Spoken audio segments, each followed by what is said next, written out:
Hi everybody, it's Julie. Welcome to Hello Monday. Today I'm making an interactive card. This one's called the Never Ending card. And if you've been stamping as long as I have, you probably remember how complicated and a little bit time intensive these were to make way back in the day. But now it's a lot easier with a brand new die by Inky Antics. And we're going to start by taking half a sheet of typing paper and folding it in half.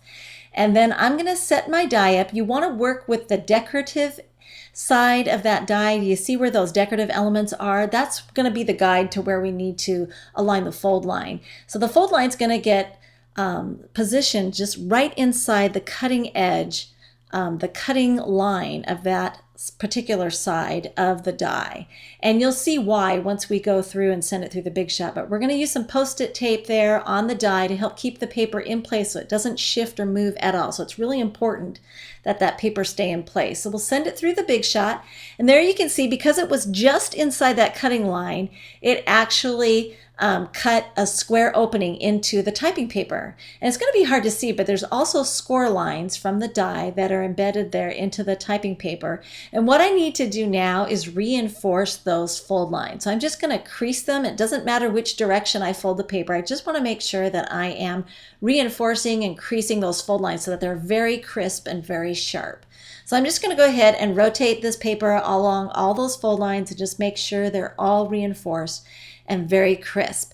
Once we're done with that, we can start assembling this piece. Now I have it set up so that the mountain fold in the center there is running down the middle of this square, and I'm just going to fold those outer sides towards that mountain fold there, and that's just going to help me remember what direction I'm going.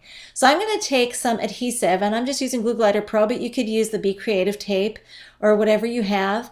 And I'm going to put on those opposing square corners, I'm going to put some adhesive, and then I'm going to fold those ends towards the center. So I'm going to start on the left-hand side and fold that towards the center and make sure that it's nice and straight. And there you can see that other end is completely loose. And then I'll take the opposing corner and fold that one inward towards that mountain fold. And now you can see I've got those two ends that are kind of still loose. So now we're going to take this piece and rotate it 90 degrees. I think it's 90 degrees. And again, I'm going to put adhesive on those opposing square corners. So I've got some there, and then I'll put some on the other opposite corner. I'm just going to coat that whole square there with adhesive, and I'm going to rotate it back again so into place so that you can see what direction I'm going. So I'm going to pull that end up so you can see there hasn't been glued down yet, and I'm just going to fold that in towards the center and glue that square down. So I'm just using those fold lines to guide me, and the square is going to get folded to the square that's adjacent. Then I'm going to flip it over and go ahead and glue down that opposite corner. So I just want to make sure that nothing is overlapping, that they're completely, those edges where they meet in the middle, they're not overlapping, and there's not a big gap or anything. So now we've got this already set, and I've got the opening going vertically here, and I'm going to mark it with a pencil so that I know what direction I'm going, and then I'm going to open it up, and then I'm going to mark it. This is going to be side 2. Now I'm going to fold it in half and open it outward again and mark it with the number 3, and then I'm going to open towards the sides and mark it with number 4. And this is just going to help me remember what direction that I'm doing everything. And now I'm going to fold it again in half and then open it up, and there I'm back to square one. Now I'm going to set that aside and take 4 2.5-inch squares of craft cardstock. I'm going to stamp and color them.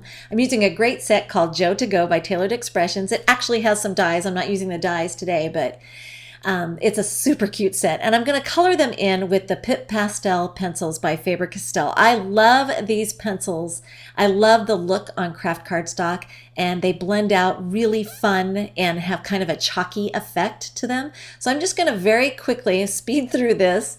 I don't like to spend too much time on this part of the card because otherwise, you know, I don't like to get bogged down. So I do this part pretty quickly. And I'm just using brush sticks by Sukineko to kind of blend out the Pip Pastel pencils. And you do want to kind of clean it off in between switching colors, or you want to get enough of these that you can dedicate one to each color that you're actually coloring out so you don't cross-contaminate as you're working.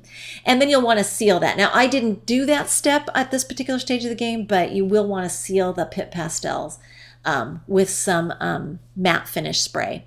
And now it's time to start assembling things. And you remember I marked with a pencil what side 1 was going to be and side 2 and 3 and 4. So now I'm going to take my finished squares and I'm going to cut them into 4 pieces. So because the squares were 2.5 inches, I'm going to cut them down to 1.25. So it's going to be equal parts, 1.25.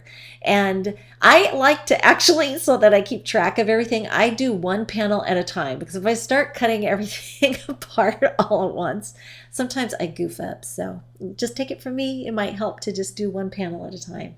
So I'm going to use some Glue Glider Pro to get these glued into place. And what you want to make sure when you're doing this is that you're not crossing over or gluing them over the top of where those fold lines are, because you need those fold lines to be able to bend. So you don't want to obstruct the bending and folding of those fold lines or crease lines. So there we go. We've got the first panel in place, and then I can go ahead and fold the card in half and then open it outward. And now I'm at panel 2. And I'm going to take these squares and determine which ones I want to go in order. So now I've got the second one set up. I'm going to go ahead and glue those down into place, and then I'm going to take the card and open it top to bottom, and this will lead me to panel 3. Then I can take the next panel. I actually switched gears because I was going to put the other one down and realized, no, that's going to be my last one. So now I've got these in place. I can open up the card, fold it in half, and open it outward, left to right. And then I can take the final square, get that mounted into place, and then when I open the card and fold it in half and open it top to bottom, it takes me right back to square 1. Isn't that cool? So it never ends. You can do this to your heart's content. So you open, first direction is open outward, then fold it in half and open vertically. And then we're going to fold it in half and go open outward again. And then we'll fold it in half and open vertically again. And we're back at square 1. And I think this is such a cute card. It would be great for a kid, for a birthday, or for anybody who really loves interactive cards. I think it turned out super cute. I love that coffee set by Tailored Expressions. Thanks for watching.